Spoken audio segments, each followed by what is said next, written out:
welcome to VIP Boxing's Bell to Bell podcast, and we've got to our 57th episode.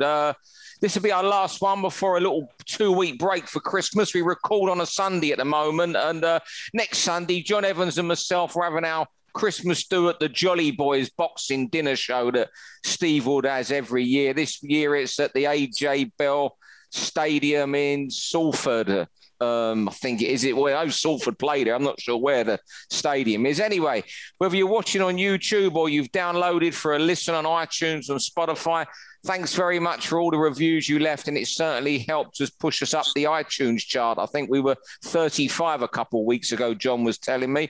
You know me, Steve, and my co-host, John Evans, who he had a bit of a late night last night, but are you okay, John? Yeah, I'm good, Steve. You don't get many mentions of Jolly Boys in public, do you? It's like one of these secret societies that just happens once a year that no one speaks of. What happens on that day just stays on that day, doesn't it? And what happens once the boxing's over, the border control have to leave because all bets are off there. But John isn't a party animal that I know of. He was commentating on a show that ended rather late last night, like 1:30 this morning. Anyway, special guest this week, a man making his third bell-to-bell appearance, former British featherweight champion Ryan Walsh. Ryan, are you okay, mate? Yeah, I'm good, thank you, Steve. Hello, John. I hope you're both well. Yeah, always good seeing you, mate. And you haven't fought just over a year since the Jazza fight. I'm hearing we could expect a return before the year ends. Yeah, thanks to Mervyn Turner and Shamrock Boxing and obviously Graham Everett. Between them, a good double act up in Norfolk, and without them, to be fair to them, this is their third show in 3 months. Really? They've been putting on small hall. They've been keeping small hall boxing, and the professionals they have in the gym, some of them are now on their third fight this year in these times. So I can only tip my hat to them, and I'm lucky enough because, as people know, I'm with MTK, and they weren't able to secure me a fight this year. So if it weren't for Mervyn Turner and Graham Everett, I wouldn't. So I'm very, very lucky, very grateful, and I don't mind fighting before Christmas. It'll make my Christmas dinner taste a lot better. The fact that I've had to diet a little bit before. But you know what? It's amazing, and it's the greatest respect to boxing in the Norwich area. It's not really a hotbed. There's Graham's gym, where it seems all the best fighters in the area are. There's a couple other gyms, I think, and 2 or 3 amateur clubs. For them to do 3 shows in 3 months is a big effort, and a great effort by the lads, all of you, who have to shift tickets as well. Yeah, I think the Norfolk following Gemma are brilliant. If you look at the football, Norwich have got some of the best away supporters, some of the best home supporters, one of the most, I think it might not have the prestige as other cities, but pound for pound, I'd put Norwich and the people that support, like, look at the Family Army, pound for pound as fans. I've been part of Ricky Hatton's group, and obviously they're number one. But for our own little area, little city, because Norwich isn't a big city, I do believe they definitely outwear themselves for pound to pound. They're a brilliant group, and it's a really nice area to try and to be sporty. They do get behind the sportsmen. And you've done the odd away game as well with Norwich City. I even went Fulham with you, didn't I, a few years ago? Yes, Fulham got the result. It was really enjoyed that. It was a really good. I tell you the hardest bit about that, and this is the problem probably with Norfolk and Norwich, is getting to you. We had to do 6 zones on the underground to get to you, Steve. 6. I've done the whole underground now, thanks to that. But it was brilliant. Norwich did lose. I'm a neutral. I always hope Norwich win, but I was happy for you. Good for my Norwich mates who was with us. So, but the journey was that was an adventure. That was really, really good. Hey, Ryan, you've not, since the Jazza fight, that featherweight division, it's the IBF scene in particular that you were sort of involved in there with Jazza. It's been crazy, hasn't it? What have you made of it all? I've had a whole year to reflect on it, and all I can say is, in my era time, I always think an era should be about 10 years, maybe 10 years before you start, 10 years after you finish. So, and then a couple of decades, British featherweight scene has probably never been so hot. Look how many world champions I had. Look how many really genuine good fighters we've had. On my first attempt to try and win it, I ended up fighting probably the best of the lot. I think Selby has proved that, being IBF champion, 4 defences. The Kiko Martinez turnaround win the other day was shocking. I don't think Gellard's ever been hurt. Never mind drops, never been knocked out. I was lucky to be in an era. I'm lucky to be in that era to say, but I'm very gutted as a fighter I am. I'd like to have fight them all. there was opportunities to fight all, but you just need a bit of luck and probably better business. But as far as the scene goes, it's brilliant. I think we've got something to look forward to. We're going to have that Mexican who just beat Isaac against Kiko now. So what a fight that'll be. Yeah, Wood against Conlon. Yeah. Oh, brilliant. This is what I like to see as well. We've got standout amateurs coming over, getting straight into it, which Conlon's done. I think Conlon's been struggling to find the weight where he can be his best. This fight, it's either he's coming out or he's undoing, one of the two. Lee Wood's good, isn't he? He's proved it. What a bounce back after Jazza got him. I think Jazza probably should have stopped him that night. I was commentating on the night and he had him at a point there where the referee done something that you're not really meant to do, a standing counter. He intervened and got involved when we just don't do that. That's not our rule. So he probably cost Jazza a couple of grand on the bonus there, in my eyes. Weren't like the ref was terrible. I'm not saying that. I'm saying that the rule, he didn't uphold the rules that I thought the rules were. But Lee Wood's bounce back from that has been phenomenal and fair play to him. I think Santa Cruz was never going to come back anywhere. So this is for the full world title now, isn't it, between Conlon and Wood? Yeah, I think he's got until I saw something the other day where they've given him a time limit. They've given him till so long it might be this month. It's pretty soon to or a couple months to defend, or he gets removed. Yeah, so I reckon that will get upgraded to the full world title, and fair play to them both, and may the best man win. I don't know who I'm picking for that. I think Wood has got that one-shot power, but I think Conlon's pedigree, amateur pedigree, could be the telling difference. We'll see. It take a good fight to beat Lee Wood. Gary McDonald proved that, and Jazz are both world-class fighters, so it takes that to beat him, and we'll find out that with Conlon, I suspect. Well, brilliant, Ryan. Well, we're going to kick on with the podcast now. Thanks for your comments on the featherweight division. Even better that you're going to get an outing before Christmas. That's really good news. You've been waiting a year. Anyway, yes. We're going to. I'll be honest. We've had some brilliant guests on here, and you're right up there. Arguably number one, I think, at the moment. Yeah, mate, number one guest you've had on this pod. So you're not going to let us down again with your comments. Talk for as long as you want. People want to hear you and see you, not John and myself. They suffer us every week. Round one, you're going to start, Ryan. Talk about punching power.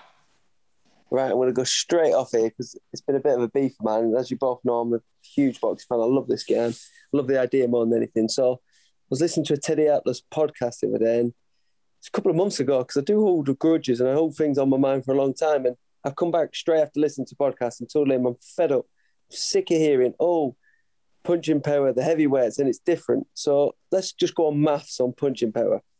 I'm a 9-stone fighter wearing 8-ounce gloves. The average heavyweight there is a 16-stone fighter wearing 10-ounce gloves. Can anyone see the maths problem there? This guy's 6 stone heavier and he's only got a 2-ounce disadvantage with the gloves. And in my time, most of the most dangerous punches are middleweight and below, really. I mean, Deontay is a bit of a freak. I'll give him his due. He is probably the most devastating right-handed single puncher since probably someone like Foreman. He does it totally different. When it comes to punching power, what I love about punching power is the effect. Something so seamlessly.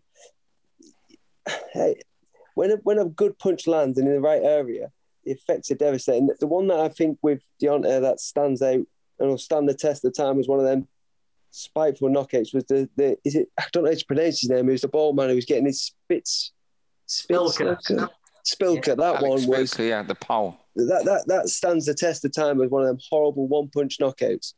But as far as my favourite, it'll be Tommy Hearns. I always think when you get them quite lean, long people, when he won his world title at 21-year-olds, beating Pupino Cuevas, he was the underdog in this fight. And every time, what I love about Tommy, he puts people on the first, and that's pretty much game over. Last night, you've seen Conor Benn with that 1-2. When they go first, they just never recover. Yeah. The fight, punch power. It's what we all want to see as well. Punch power leads to knockouts. And it's the way it varies in boxing. It's brilliant to see. Well, there you go, Ryan. How about Ulster there? Hearns Duran. What I don't like because I love Duran, but one of the most frightening knockouts you can ever see. Double jab to the body, and I don't even think he lands the second. The right hand, And maybe that's why he's my favourite, because he has highlight reel knockouts against genuinely world-class fighters and Hall of Famers in Duran. Cuevas was no joke. He was 21-year-old. We was lucky enough once, me and my brothers, to go to Telford and do a Hitman Hatton sit-down show. So it was Hatton, Manny Stewart and Tommy Earns, and listening to the stories, and that was brilliant. Tommy was, I think he's the man who, you know, when you do who what's the style to beat Mayweather? Well, that's right there. Over 12 rounds, I think Tommy's nearly unbeatable. Where he's best boxing. He was boxing Leonard's head off until Leonard found that unbelievable ball or right hand, and some of the best. He's one of the best finishers, Leonard, and it took that to beat Tommy. It took a Hall of Famer. You're going brilliant. Right, round 2, over to you, John. Conor Benn. Yeah, well, Ryan just mentioned him there with that right hand last night. It's picture perfect, wasn't it? I think that summed up the improvement in Conor Benn.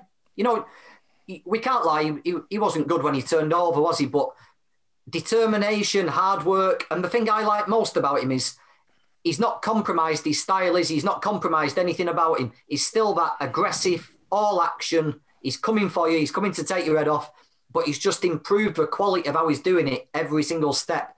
Matchmaking's been flawless. You know, there's been people who've been good enough to push him a little bit, but not good enough to beat him. Everyone's taught him something. Algieri turned out to be made for him last night. But Ben last night looked better than I've ever seen him. You know, it's time now. It's time to see just how far he can go. There were people at one time thought his ceiling might be British title. You know, he'd be lucky to win that. But he's gone now, hasn't he? He's gone above that. And it's time to see just how good Conor Benn can be.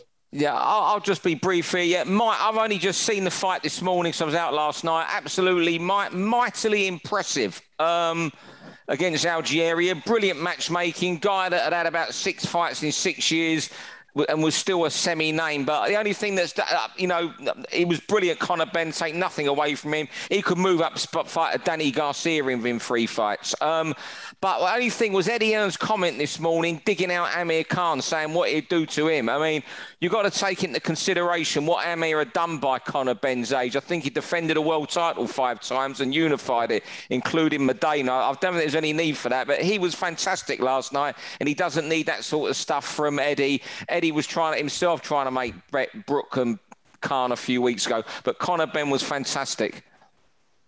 I echo all that above, and it's horrible when these promoters do stupid things like that, and hopefully he regrets it now. It's just stupid. You just said it, and only a boxer fan will really know. Look where he was at that stage in his career. Khan and Brooke at their best. Conor Benn and his matchmaking team won't go anywhere near him. It's very, very skillful matchmaking, and they're looking after him brilliantly. And the improvements last night, second everything John said, he looked brilliant. He did. He was a brilliant performance. And I don't know what's better, the matchmaking or the performance, but they're around there. Yeah, they're both doing their job, the matchmaker and the performance. It's combining into one. And let's not, Tony Sims has done a good job with him because, and what it shows also, away from the performance, how hard that kid must work in the gym. Because when he turned over, I wouldn't have had him as a Southern Area champion. Well, let's have it right, though, because he's still not even British champion. He's still not the best. That's fair enough, yeah. So we're going to give him all... I have to get this one on me because I still regard myself as British. I never lost it in the ring, so I'm a very proud British champion. It meant something to my dad. It meant something to my family. And I hate when they start doing all this jumping around to fight for this bauble that you paid for. You didn't have to work for it. Be the best in your own country. This was a statement he made. Everyone knows I'm the best in your own country. I said, well, no, I don't. I actually don't. And I'm not taking it away from him, but don't say it. There's a belt there to prove it. And if you've got anything about you go and do it. And all the fighters I regard and rate. The clock's gone haywire here. I'm just guessing. It's our Christmas edition. We got a brilliant guest on. You can do what you want today, John. You can just ring the bell, whatever. Anyway, round 3, never-ending Dell. We got to hear from Ryan on this. He fights Joseph Parker next week. Is there a more pointless rematch this year, or can these two somehow get in the ring next week and turn in a 12-round slugfest? I'm thinking it's going to be the former, but the latter wouldn't surprise me. I mean, Parker won the first over got off the floor early. I think first punch of the fight was it. Won on points deservedly. But when I say pointless, you just can't see either of these in a world title. Dereck's never going to get another world title fight, and Parker only get one if someone's looking for a quick voluntary, a quick first defence against someone they can beat. As I say, never-ending Dell was the topic here. It's just incredible. It's 12 years since his first British title win. I think 10 years since that Lillis fight I worked on Box Nation. It's nuts. He's never-ending Dell. What do you think, Ryan? I'm a big fan of Dell. I think this longevity for heavyweight is something else. He always turns up. I've seen him live a few times. He's fought my gym mate in Sam Sexton twice. I watched him against Price. He's just got no ending. I think I'm just a fan of him. I'm a fan of the man because he'd go anywhere when he slapped, when he spat in the face of Vlad and things like that. Now, I wouldn't do it and I don't condone it, but he's funny, he's entertaining, he's good for boxing. And like you just said, he's in the worst queue in boxing. The queue to get a world title fight now, thanks to all the mess with Usyk and AJ and Fury and White, it's a horrible queue. But what both men are going to end up being is that mandatory. Someone's going to have to go through them to get their own shot. So it's I don't know. It's just a Christmas present from them both. And whatever happens, they're going to get paid. They're going to get to eat. And good luck to them both. I think they're in a horrible queue, like you said, with this. It's not a great position to be in, is it? It's not going to lead to a world title. Beating each other doesn't do nothing, really. John, you speak, but I'm going to do an anecdote in a minute about Dell at the end of the round. Remember when, when you'll remember, obviously, when Del Boy beat Sexton, was it the second time? Didn't he look like a good fighter? He looked like he could really go on and do something. I remember he rushed him into that Klitschko fight, didn't he? I just wonder if Del had been looked after a little bit there, just what he could have done. But yeah, I like him. He fits right into that Herbie Hyde, lunatic heavyweight mode, which I absolutely love. And Del's been great over the years, hasn't he? It was Birmingham and it was... Sorry. Go on, carry on. Yeah. The fight was Birmingham. Yeah. Even though he was fighting my teammate, I thought his entrance was something else. He come out with the Union Jack, bandana on his face, come out to a West. Was it not a West? It's cool player. And I just thought, even though you're fighting my mate, I can't knock your appeal. He's got an appeal and he leaves it all on the line. And I'm a fan of Del Boy, definitely. Yeah, excuse me, the sun's coming in, but I'll tell you an anecdote about Del. It didn't involve sun, but you'll get it. So the week of he fought Vitaly Klitschko, my job was the roving reporter for Box Nation, and the job was to hang around with Del from the Sunday before the fight till the Sunday after, when it ended with police raiding my room at 3:00 in the morning, literally, with looking for David Hay.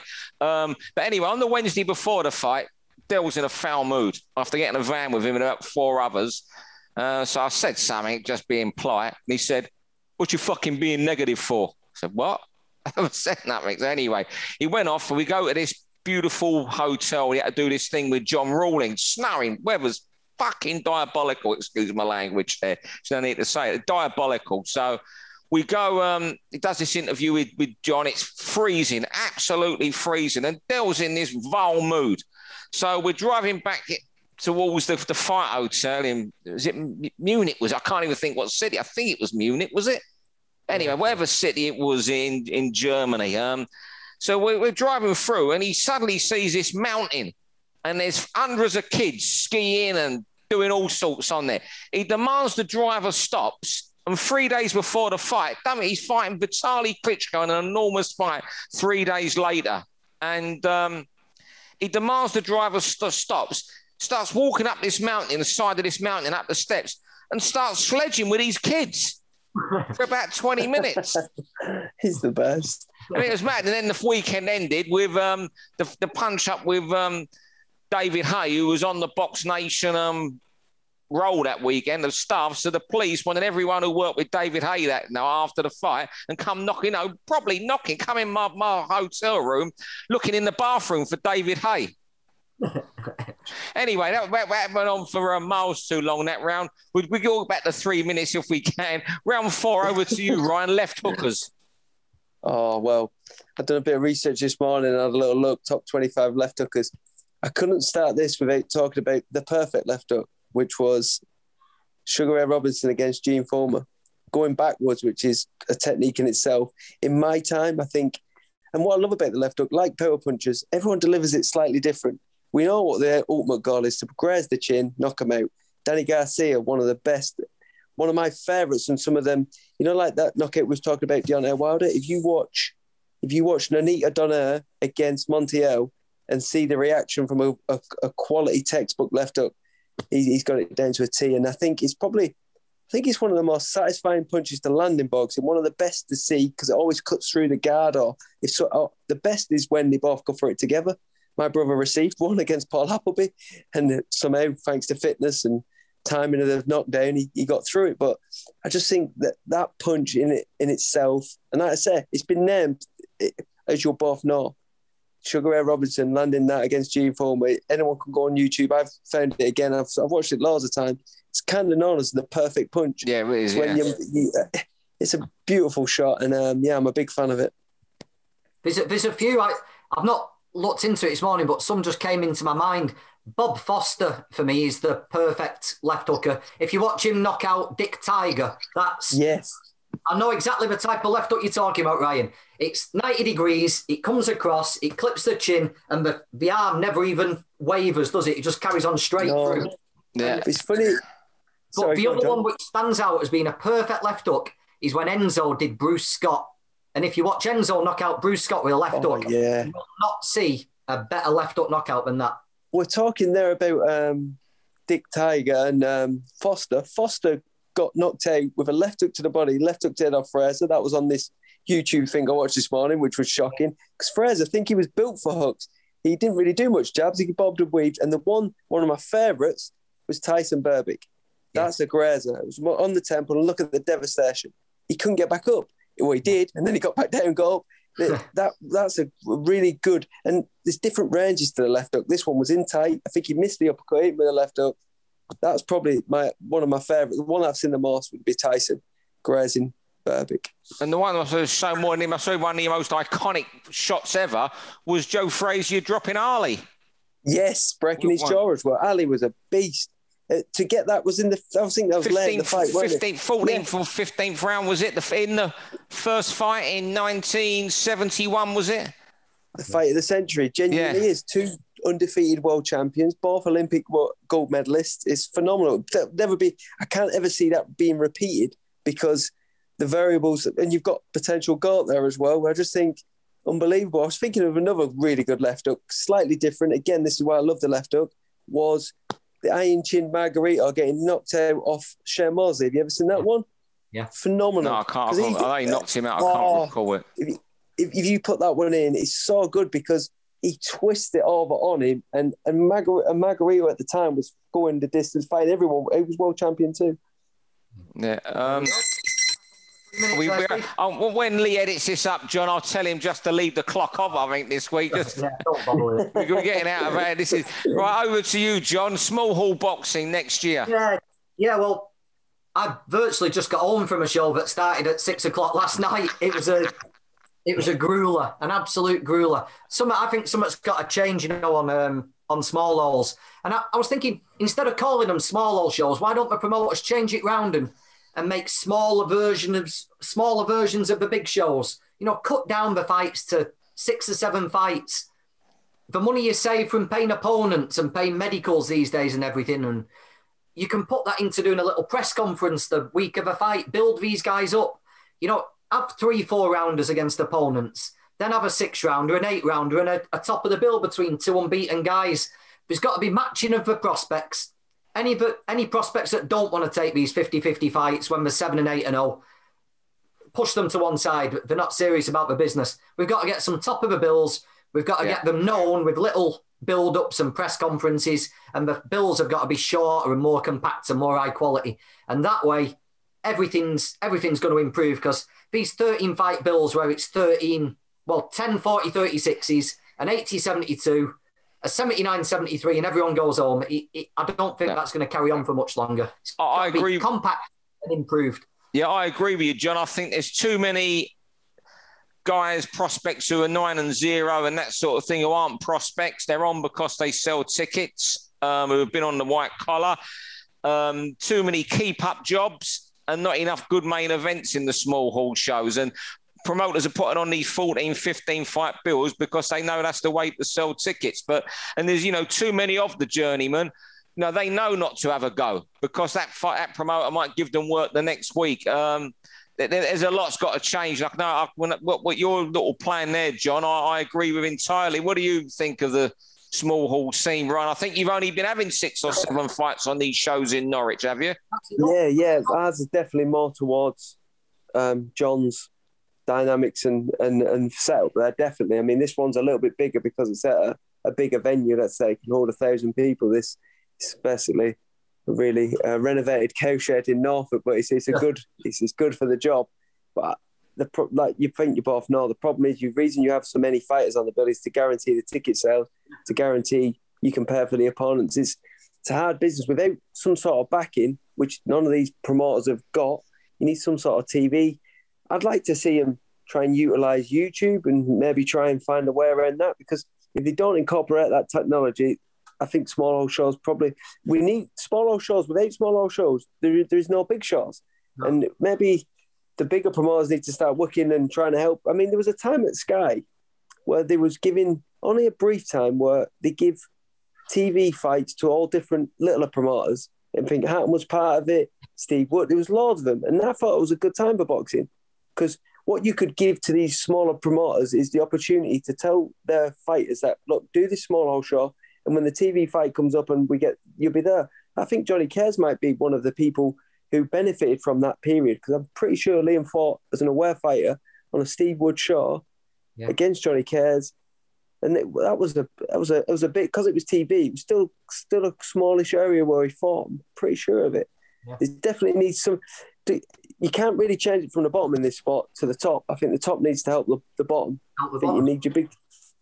I was even wondering if there's any possibility of having a section of the arena, 150 seats, 200 seats, where people can pay 15 quid, come and watch their mate fight and clear off out. Because that's what a lot of people do anyway. Yeah. And then you can put other people back in. You just have to make sure that that fight starts at 7. Those people come in and go. This next fight with fans in that little part of a venue, he's on at 8:30. Get them in, get them out. You can sell the same tickets twice then and keep people moving in. Because a lot of these people don't want to sit through 30 fights to box their mate, box a 4-rounder. It's going to take some thinking, this, because these mammoth bills, you can't just carry on. You're right, John. And I think, there we go. Right, final round. Highlight, because it's our final episode of the year. Just the highlights of 2021, and I tried to be, when I thought of mine, I think, obviously obvious things come to her, like the Joshua event at Tottenham Hotspur's ground, incredible event. But do you know the 2 moments that, when I think of boxing this year, and this may be because I'm a bit of a geek, I don't know, whatever you want to call me, the 2 highlights that I think more of in boxing this year than anything I've seen is Josh Warrington getting beat by Mauricio Lara. I seem to think of that fight every day. I just think of that last February every single day, how that went wrong that night, how it went wrong from the off, the 4th round, the 5th round when he should have been pulled out, to get him done and stand to the referee, let me carry. I think it was Howard or Steve, I think, Roster, the referee, or Steve Gray, let me carry on. And everything in the build-up, like watching YouTubes of Lara and seeing how slow he punched in his previous fights, I keep thinking of that. And the other memory I've got of this year is Canelo's uppercut that changed everything against Billy. Well, he didn't change everything. He was winning the fight. That just, in one shot from Canelo, just broke Billy Joe's face. They're the 2 things I think of more than anything else this year in boxing, when you think of all the other stuff that's gone on. It's mad. And that Lara thing, there's not a day goes by I don't think of that. Yeah, go on, Ryan. I'm just saying, it's funny how it seems negative with highlights. I think that because we're boxing fans, I don't mean that negative. It's just something it should be the wrong. That should be the wrong name of the round. Maybe it's the way I was trying to express that is that what stares in there is the shock. It shouldn't really say negative. It's a shock. Josh Warrington getting knocked out is like Kiko knocking out Galad. You've never seen him hurt. You've never seen him injured. Next minute they're out the day and knocked out. That's why we love boxing. So for my highlights, again, 2 massive shocks. I think the reason the shocks is because I told everyone the total opposite to what happened.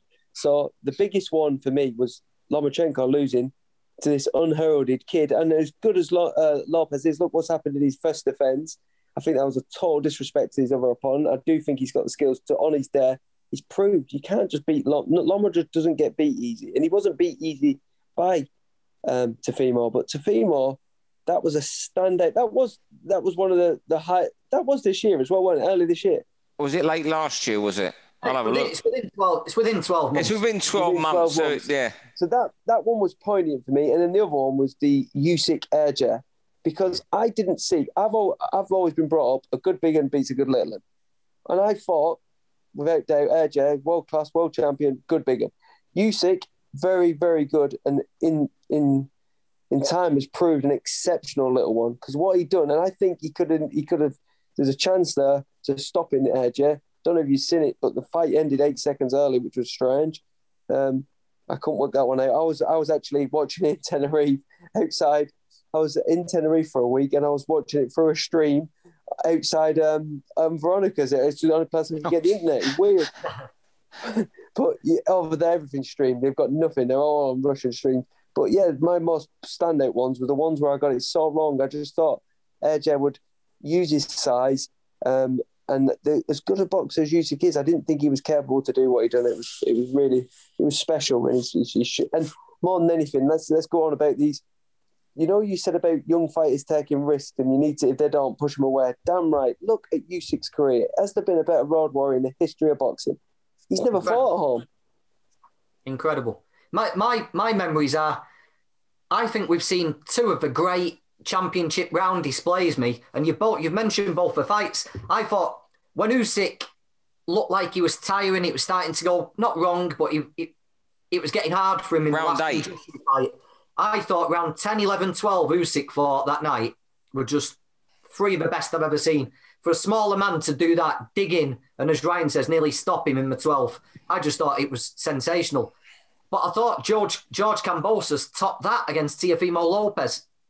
Round 11 and 12 there from George Kambosos to win the world title when he'd been down and hurt in the 10th, and it looked like this underdog story might be all going wrong. He got off his stool in that 11th, dug in the heart, skill and courage to win the 11th and 12th. They just stick out in my mind. And those are the 2 things. The championship rounds, when everything was up for grabs in the air, 2 underdogs, outmatched physically, you would say, dug in, showed heart and did it. And that's the 2 memories for me. You know, and that's it. You talk about that Warrington fight in round 9. When he was out and the referee stopped it, he got up and asked to carry on. You know, it just shows what these guys go through, what you fighters put yourself through, and where you're willing to go.